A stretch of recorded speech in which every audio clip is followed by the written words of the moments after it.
Mungkin kecapean gitu kan di ngajar di pesantren, mungkin setiap malam harus keliling sampai jam 11 malam tuh ngiriin santri gitu kan. Dan qadar Allah alhamdulillah bisa bertemu hari ini. Tapi yang jelas memang ini sudah Allah atur, jadi tidak ada yang kebetulan. Memang sudah Allah atur seperti ini. Ya. Jadi mungkin Bapak Ibu semua bisa panggil saya Nawawi atau Aalah cek Sunda nama gitu kan. Kebetulan karena saya dari Garut gitu kan, dari Garut kemarin tinggal dulu di di Saharjo di Jalan Swadaya di rumah saudara gitu kan, alhamdulillah akhirnya bisa kesini tadi. Dan sekarang duhur itu harus sudah kembali lagi ke Purwakarta karena ngajar di Purwakarta, ngajar bahasa Arab di sana gitu kan, alhamdulillah. Nah, jadi relaksasi memang kita di sini bukan pijat Pak ya. Untuk relaksasi sendiri itu bukan pijat kita. Jadi relaksasi Pak, kira-kira apa relaksasi? Kalau dari namanya sendiri. Relaksasi ya mensuplai oksigen. Mensuplai oksigen. Ya, untuk habis kerja supaya rileks. Supaya rileks gitu. Dari namanya sendiri pun sudah jelas ya. Bapak, antum Pak, menurut antum relaksasi apa? Kenyamanan, nyantai. Kenyamanan, nyantai. Antum peregangan, pelemasan. Pelemasan, peregangan antum. Ketenangan aja. Ketenangan. Rata-rata semua hampir jawabannya sama, ketenangan atau kenyamanan dari aktivitas kita, dari yang namanya tegang menjadi rileks gitu kan. Itu arti dari relaksasi tersendiri. Nah, namun dalam terapi ini memang kita yang dilihat adalah terapi itu adalah seni. Bagaimana cara kita bisa menyalurkan bakat kesenian kita melalui sebuah seni tadi. Tapi di sini terapi itu ada dua. Ada seni mengobati, ada seni berbohong. Ada orang yang mengatakan, oh kamu kena jin. Padahal belum tentu itu kena jin. Kamu harus beli emas permata sekian ini supaya kamu hilang jinnya. Nah itu seni berbohong gitu kan dalam terapi. Nah di sini kita ingin seni yang benar-benar terapi. Pernah ada yang lihat videonya nggak di YouTube? Belum. Yang lihat videonya ada nggak di YouTube? Oh iya. Antum melihat gimana itu ketika antum melihat itu? Ya, ada kecenderungan apa yang belajar jadinya lagi. Enggak, ketika pertama kali melihat, oh ini kayak enggak ya ini. Pertama kali melihat. Kalau itu sih kita bisa lihat itu benar-benar real. Jadi bukan sesuatu yang magic atau gimana. Jadi ketika baru aja di satu orang udah jatuh gitu kan. Nah kita sekarang akan bongkar di sini. Termasuk kebetulan saya peruqyah Pak, peruqyah syariah gitu kan. Kita pribadi justru menjauhi yang namanya hipnosis. Meskipun kita jelaskan dulu hipnosis itu apa sih supaya kita nggak main judge terhadap satu ilmu. Karena saya senangnya belajar ilmu itu ya kita masuk dulu. Setelah kita masuk baru kita bisa mengatakan, menilai gitu kan. Jangan hanya mendengar dari orang tapi tiba-tiba langsung menjudge orang lain, kamu haram, ini haram gitu kan. Nggak bisa kayak gitu kalau saya pribadi Pak. Nah saya dulu ikut ke hipnosis belajar, kemudian mesmerism pun saya belajar. Saya lihat, oh ya dalam hipnosis ini sebenarnya apa ya yang dikaitkan dengan jinnya gitu. Saya bilang pertama seperti itu, apa yang dikaitkan dengan jinnya ya. Di sini nggak ada mantra, nggak ada apapun gitu. Karena arti hipno sendiri itu sebenarnya sihir. Kalau dalam kamus bahasa Inggris, hipno itu kan sihir. Tapi ketika kita kaitkan dengan satu qaul yang mengatakan inna minal bayani la sihro. Sesungguhnya dari penjelasan yang memukau itu dia adalah sihir. Tapi bukan berarti sihir hakiki. Tapi sihir di sini majazi, yang artinya sihir di sana bisa memukau orang lain sampai dia bisa mengikuti apa kata kita. Nah, iya, dalam dunia hipnosis itu seperti itu sebenarnya. Bagaimana kita menarik orang lain, hanya itu. Tapi sayangnya memang ini menurut pendapat saya, tapi bisa diambil atau tidak. Memang dalam dunia hipnosis, dalam dunia safe terutama, memang ada yang tidak mengaitkannya dengan Allah. Contoh, Bapak hari ini sehat, Bapak hari ini kuat, Bapak hari ini sembuh. Tanpa ada perkataan Bapak insya Allah, biiznillah, Bapak hari ini sembuh, tawakal aja kepada Allah. Nah mungkin itu yang kurang dari hasil pengamatan saya. Adapun dari prakteknya, insya Allah nggak ada yang berkaitan dengan jin itu. Tapi memang ada juga yang hipnosis, baru aja dipegang tak, gejret langsung jatuh. Itu yang namanya gendam. Itu yang namanya gendam. Gendam itu dulu pernah ada alumni saya di relaksasi, dia anggota gendam Pak. Dia cerita untuk belajar gendam ini dia harus puasa selama 40 hari. Supaya apa? Supaya ketika baca wirid itu dia kuat badannya, dan ketika megang orang itu bisa langsung panas badannya dan langsung tumbang. Itulah banyak orang-orang yang ketika diangkut, disentuh, tiba-tiba langsung ambil uang gitu kan, ambil barang berharga. Itu gendam makanya. Setelah ikut relaksasi dia tobat, dia sekarang jadi peruqyah. Masya Allah gitu kan. Jadi peruqyah. Makanya orang-orang yang belum pernah melihat relaksasi, dia akan menganggap oh relaksasi itu pakai jin, tapi orang-orang pakai jin gitu kan, mantra aja enggak, kasarnya kayak gitu. Nah, hipnosis, coba Bapak angkat tangannya semua, semua angkat tangannya, dua-duanya. Oke, turunkan. Pertanyaan saya, kenapa mau ngangkat? Hipnosis itu kayak gitu Pak. Nah, terus selain disuruh, kenapa Bapak mau ngangkat lagi? Selain disuruh, alasan lain ada nggak? Iya, karena mendengar saya, kemudian karena nggak enak sama saya. Nggak enak sama saya, udah diperintah gitu kan, udah dipinta kok nggak mau ngangkat. Nah, hipnosis itu sebenarnya seperti itu. Tapi memang ada orang yang memaksakan Pak. Dalam dunia hipnosis itu memaksakan mereka. Contoh, orang ini kok nggak tumbang-tumbang, akhirnya terus dipaksa. Kesel si pelatihnya kan, kok lu gak tumbang-tumbang. Nah, kalau dalam relaksasi kita nggak seperti itu, Pak.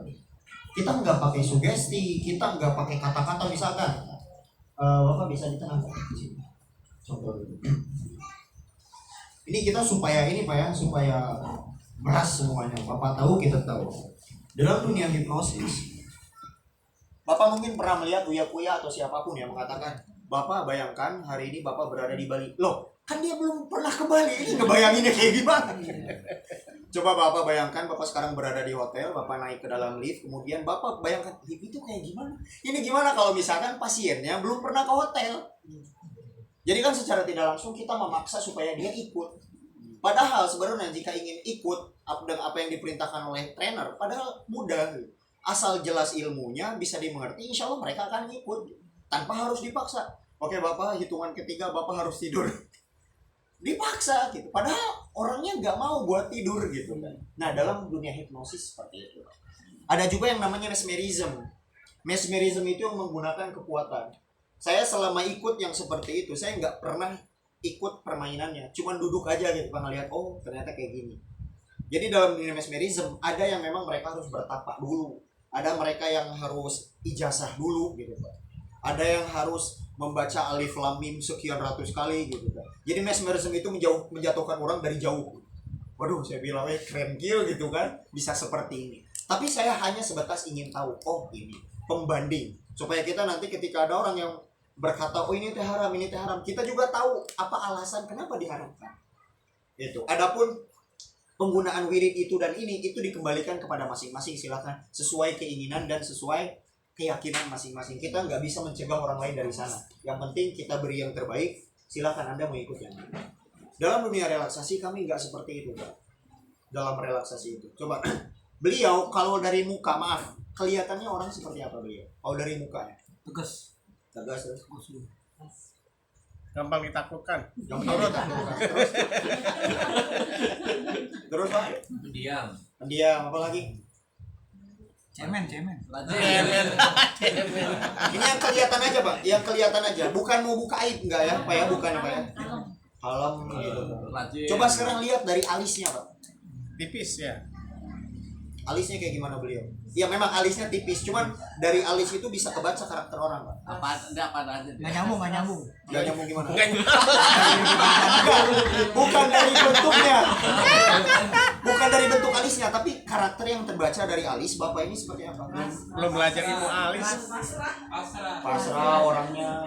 Tapi yang lebih jelas adalah terlihat sedang memikirkan sesuatu. Takutan orang. Iya, Orang takutan tipe ya? orang yang banyak rasa Khawatiran. khawatir, cemas. Betul nggak Pak?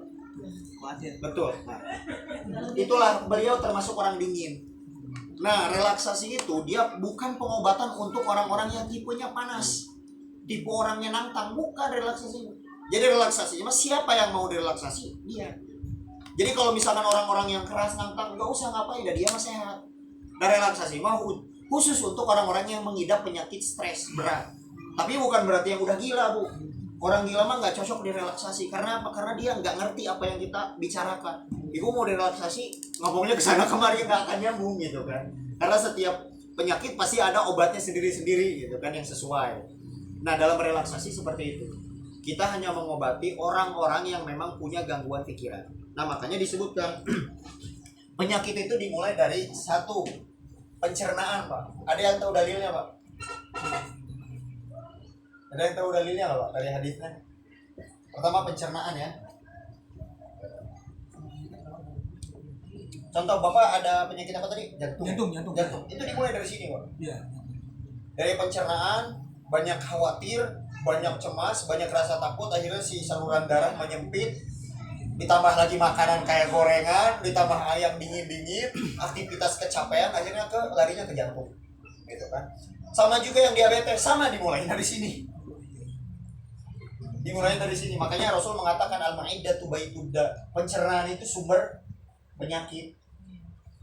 Nah, kebanyakan kita ketika punya diabetes, ketika punya jantung, ketika punya penyakit asam urat, ketika punya pusing, itu diobati pusingnya. Ya. Padahal seharusnya harus pertama kali diobati adalah ininya, selain dari pusingnya.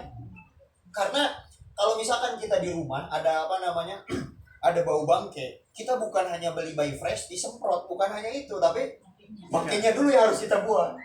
Begitu juga dengan badan, ketika kita sering kelayangan, berarti pertama pasti dari perut gitu kan.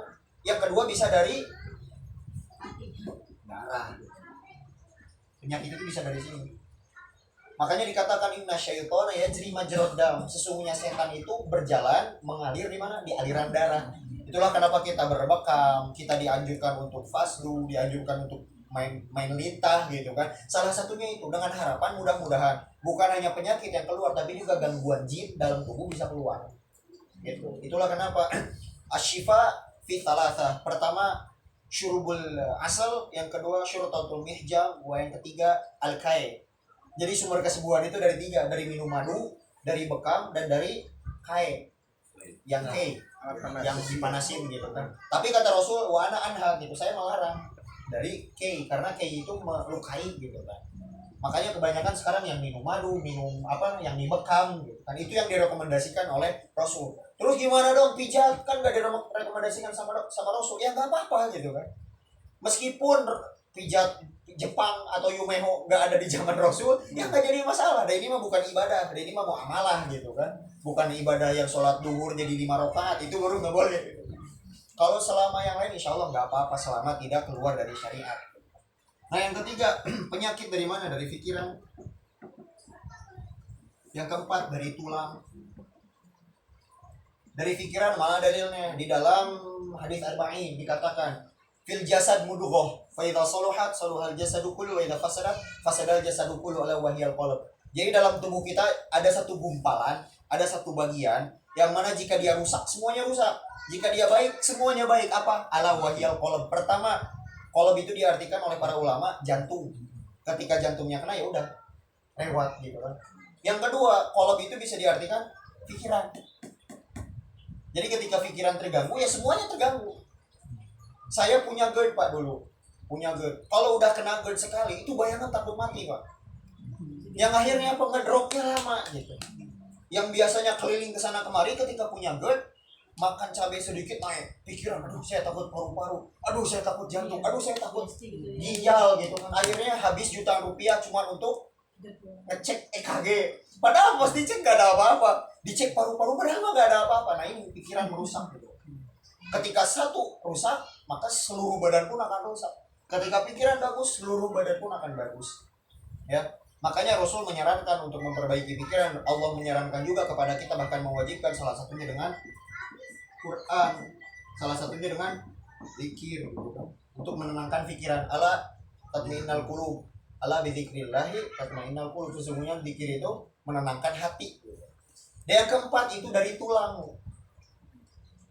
Saya baru tahu gitu kan beberapa tahun yang lalu, ternyata lambung itu bukan hanya karena pencernaan awal mula lambung itu, tapi bisa juga karena tulang.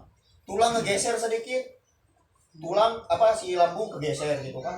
Tulang ke bawah sedikit, ini pun jadi ikut ke bawah. Nah itu makanya maaf, dalam dunia pengobatan akhir zaman saya pernah belajar juga, tapi saya tidak mendalami gitu kan. Jadi dalam bahasa pas itu dikatakan kembali ke fitrah. si badannya itu dikembalikan ke nol. Ya karena memang seperti itu ternyata tulang itu. Dalam bidang Yumemo juga sama, dikembalikan ke nol, dalam artian dikembalikan ke posisinya. Makanya ada reposisi tulang dan sendi RTS gitu kan. Kemudian ada juga pijat krek-krek, yang artinya semua dikembalikan ke posisi semula. Nah makanya ini 4 ini yang bisa membuat kita sakit. Bahkan ada orang yang jalannya seperti ini ya Pak. Ketika jalannya seperti ini akhirnya jadi nggak enak jalan, kesini sakit gitu kan. Bahkan kalau kita sering nyimpen dompet di sini, akhirnya si tulang naik ke atas, membuat badan kita sakit gitu. Nah di sana. Jadi penyakit dimulai dari ini, pencernaan, darah, pikiran, tulang. Nah sekarang kita ingin memperbaiki pikiran. Relaksasi bisa nggak membenerin tulang? Nggak bisa. Karena apa? Karena kita bukan bermain dengan tulang. Tapi insya Allah bisa memperbaiki darah, juga memperbaiki pencernaan. Dan bagusnya di pelatihan ini, Kanjeng Mas Has pun menyediakan ilmu tulangnya. Jadi komplit sebenarnya, Masya Allah beliau ini kan. Lihat, ada bekam, ada pijat, ada segala rupa, cek sunnah nama gitu kan beliau tuh. Masya Allah, makanya mudah-mudahan beliau Allah berikan umur panjang, diberikan kesehatan supaya bisa terus menambahkan Amin. manfaat dan maslahat kepada semua. Udah banyak. Ustaz minta doa. Dan nanti di akhir Pak, setelah relaksasi ini kita akan belajar tentang tanda tangan itu, tanda tangan dan tulisan. Jadi saya sebelum menerima pasien, pasti yang saya lihat adalah tulisan dan tanda tangannya dulu. Sebelum saya ngajar ke kelas, saya lihat dulu tulisan anak kayak gimana. Supaya ketika kita lihat tulisan, oh ya ternyata dia ini punya masa lalu yang Masya Allah suram banget gitu kan. Karena terkadang Pak, ada seseorang yang datang ke terapis, dia bilang, saya udah cerita kok semuanya. Tapi ternyata masih ada yang disisakan di belakang. Alamat. Seperti itu gitu Pak. Makanya dari tanda tangan dan tulisan, kita bisa menjadi seorang guru yang tidak menjudge muridnya. Saya kebiasaan gitu ketika masuk kelas, anak-anak sekarang silahkan tulis nama lengkap kalian, silahkan tanda tangan di sana. Akhirnya tulis, kemudian tanda tangan gitu kan. Kita bukan mau melihat isi tulisannya, tapi karakter tulisannya, dia naik atau turun, dia ke kiri atau ke kanan, dia miringnya ke bawah, ke atas atau gimana.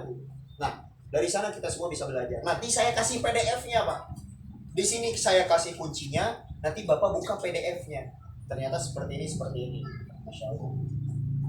Ini sambil iklan dulu, ada pertanyaan Pak? Tentang relaksasi aja dulu. Apanya Pak? Pencernaan. Ya, makanya kalau asam lambung sudah terlalu banyak dibiarkan, kitanya tambah was-was, larinya ke asam urat, larinya ke asam-asam yang lain gitu. Gitu.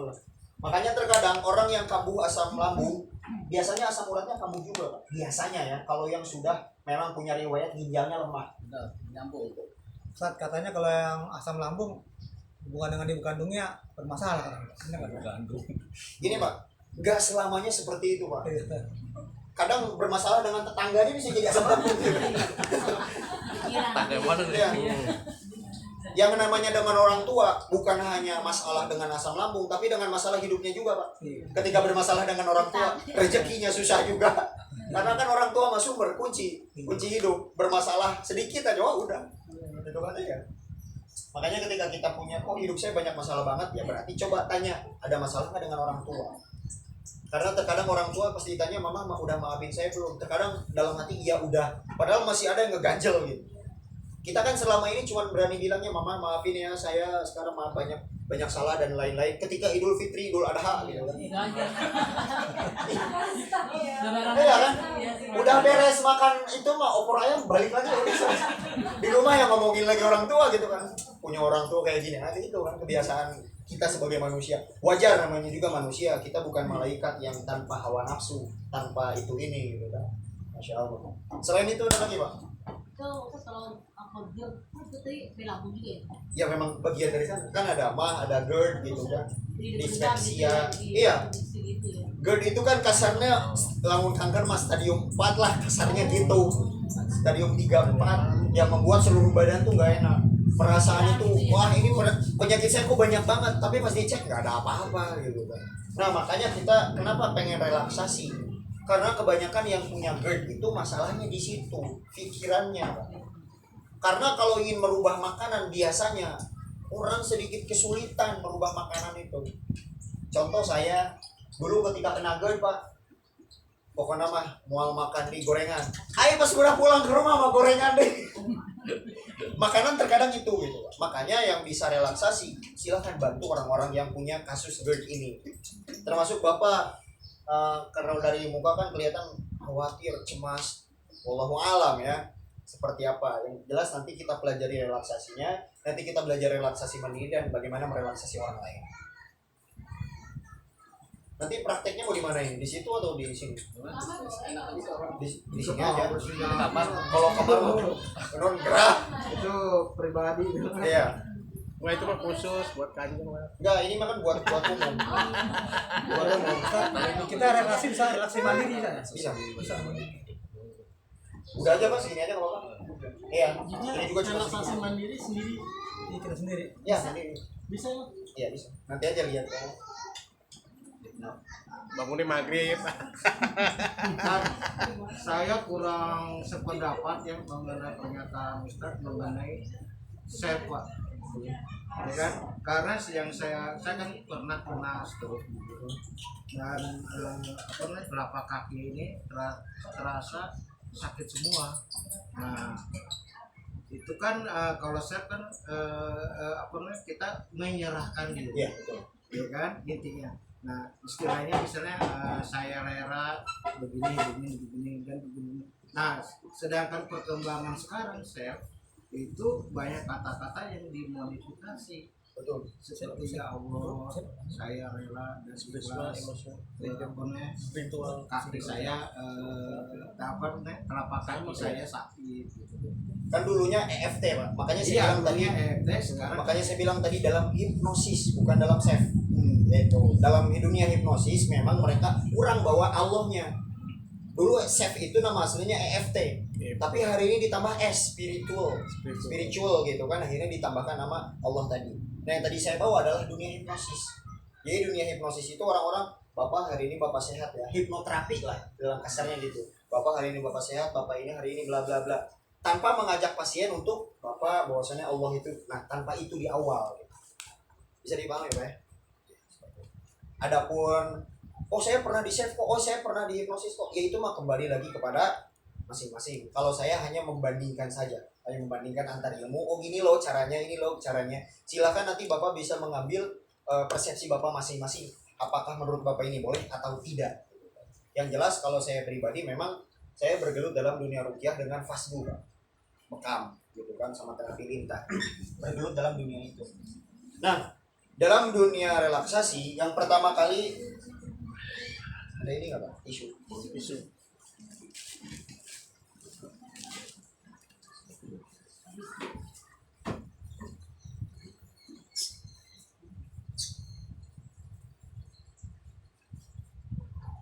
Dalam dunia relaksasi ada beberapa tahapan.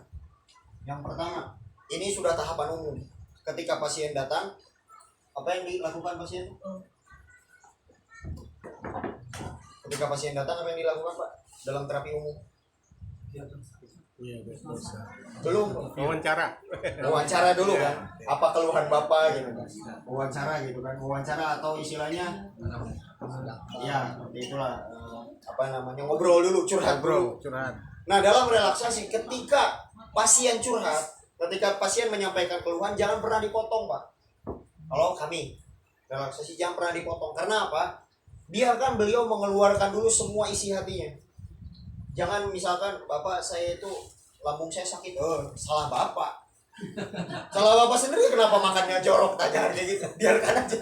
Jangan sampai nanti ada keluhan dalam hatinya. Kok kayak begini banget gitu kan terapis. Biarin aja beliau menceritakan apa keluh kesahnya. Yang kedua, setelah beres wawancara, ajak buat apa? Buat istighfar, Pak. Ajak buat istighfar. Setelah itu, yang ketiga, suruh beliau ambil air wudhu, juga sholat taubat, Pak. Ini. Dan yang terakhir baru proses healingnya, relaksasinya. Ya. Kenapa? Karena kalau menurut para dokter dan ilmuwan psikologi mengatakan bahwasanya ketika seseorang itu curhat minimal sudah 50% penyakitnya kan keluar. Apalagi ini ditambah istighfar. Diajak untuk istighfar, mengingat muhasabah gitu kan. Kemudian wudhu juga ditambahkan, sholat taubat juga, Masya Allah. Minimal sudah 80% di sini keluar keluh kesahnya. Dan yang terakhir tinggal healing 20%. Bagaimana proses healingnya? Atau mau jadi ini bahan? Boleh ya? Sok coba sok. Antum ke sini dulu. Misalkan ini di ruang ini, berhadapan aja dengan saya. Ketika misalkan berhadapan dengan pasien, gunakan muka yang sumringah, yang ramah, yang friendly gitu kan. Kemudian tanya, Bapak dari mana? Kemudian keluhan Bapak apa? Silakan. Kira-kira antum keluhannya apa? Pura-pura aja. Gak usah sesungguhnya, nanti itu mah private. Sesungguhnya nggak apa-apa. Sesungguhnya nggak apa-apa, silakan kalau nggak apa. Sesungguhnya dalam kapal. Iya. Kalau sesungguhnya mah dompet. Iya. Yang pura-puranya dompet selesai lah ya, udah. Iya. Setelah itu baru aja ke istighfar tadi. Ibu, bapak, misalkan memang keluhan kita itu banyak, tapi jangan lupakan yang namanya Allah. Mari Pak kita istighfar bareng-bareng. Karena bisa jadi selama ini masalah kita itu dari mana? Dari dosa kita yang kita perbuat. Mari Pak kita istighfar bareng-bareng. Udah aja istighfar selesai. Bapak, mudah-mudahan sekarang hati Bapak tenang. Silakan Bapak ambil air wudhu dulu. Silakan Bapak jatuhkan dalam sholat taubat Bapak. Bapak mau nangis, silahkan nangiskan Pak. Keluh kesah Bapak. Dah, misalkan selesai wudhu, selesai taubat, baru setelah itu baru healingnya. Ya, coba. Siap? Berdiri ya.